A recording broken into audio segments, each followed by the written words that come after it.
Այսօր ուզում եմ խոսել հարգալից երեխաների մասին։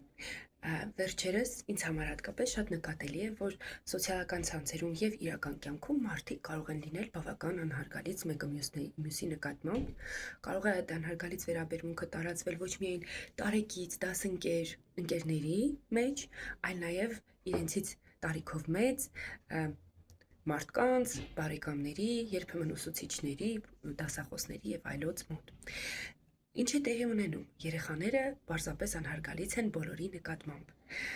Ինչպես անել, որպեսզի հարգալից երեխաներ մեծացնենք։ Ուրեմն այսօր ես առանձնացրել եմ մի քանի կետ, որոնք կօգնեն ծնողներին դաստիարակել հարգալից երեխաներ։ Առաջին կետը, իհարկե, ինքներս պետք է հարգալից լինենք։ Ինքներս մեր օրինակով պետք է ցույց տանք, ինչպես վերաբերվել մարդկանց հետ, լինել հարգալից, սակայն միևնույն ժամանակ չկորցնել մեր անհատական կարծիքը եւ իրավիճակին տրվող գնահատականը։ Ինչ ենք անում, ինքներս թույլ ենք տալիս երեխաներին չհամաձայնվել մեզ հետ ու նրանց պատասխանում ենք հարգալից ձևով, այսինքն ոչ թե դու հիմար ես, ոչ մի բան չես հասկանում, այլ հետաքրքիր բան ես ասում, արի մտածենք, արդյոք քո առաջարկած օրինակը կաշխատի տվյալ իրավիճակում։ Այսպիսով երեխան հնարավորություն կլինի փորձել իր կյանքում տարբեր իրավիճակներում մարդկանց հետ քննարկել որևէ խնդիր, չհամաձայնվել, երբեմն նաև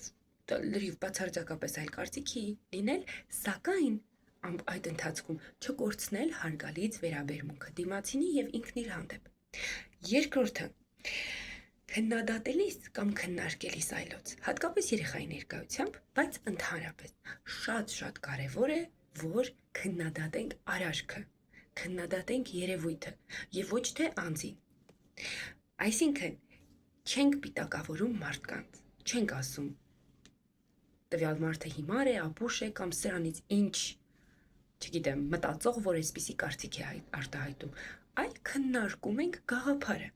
Արդյոք այս գաղափարը կամ մոտեցումը ճիշտ է, տվյալ իրավիճակին համապատասխան է, օգտակար է թե ոչ։ Սա հատկապես վերաբերում է երեխաների ուսուցիչներին, դասախոսներին, մարզիչներին եւ այլոց։ Այսինքն, երբ ուսուցիչը որևէ սխալ բան է անում, որը բնական է, յուրաքանչյուրս էլ սխալներ անում ենք, ոչ թե երեխայի ներկայությամբ ասում եք, դրանից ինչ ուսուցիչ, անգրագետի մեկն է, այլ քննադատում եք տվյալ արարքը, տեսնում եմ ուսուցիչը, չգիտեմ, այս արարքն է թույլ տվել։ Գուցե ինքը իր պատճառներն ուներ։ Ես կխոսեմ իր հետ, եթե կարիքը լինի, կամ տվյալ իրավիճակում շարունակեք քննադատել կամ քննարկել արարքը, ոչ թե անուններ կպցնել տվյալ մարդուն։ Եվ վերջինը, միշտ տեղ թողեք սխալվելու։ Բոլորս սխալական ենք եւ չկա ոչ մեկ այս կյանքում, ով սխալներ չի գործում։ Մեկ սխալի համար մարդուն դարձնել, չգիտեմ, շատ վատը կարիք չկա։ Այո, բոլորս էլ սխալվում ենք, բոլորս էլ կարող ենք սխալ կարծիքներ արտահայտել, սխալ մոտեցումներ անել կամ ասել կամ անել այնպիսի բաներ, որոնք ընդունելի չեն։ Կարևոր է դա ընդունել եւ մեր առօրյա կյանքում օգտագործել։ Ինչ է դա նշանակում։ Երբ մենք առօրյա կյանքում ընդունում ենք բոլորի սխալական լինելը, նշանակում է, որ մենք պատրաստ ենք ներողություն խնդրել, երբ մենք սխալ ենք։ Այսպիսով, դիմացինին նույնպես հնարավորություն տալու իր սխալները ընդունելու եւ ներողություն խնդրելու համար։ Այսպիսի իրավիճակները կարող են օգնել երեխային ավելի հարգալից դառնալ դիմացինի նկատմամբ, իր տարեկցի, ընկերոջ եւ ինչպես նաեւ մեծերի, կարևոր տարբեր իրավիճակներում ղեկավարների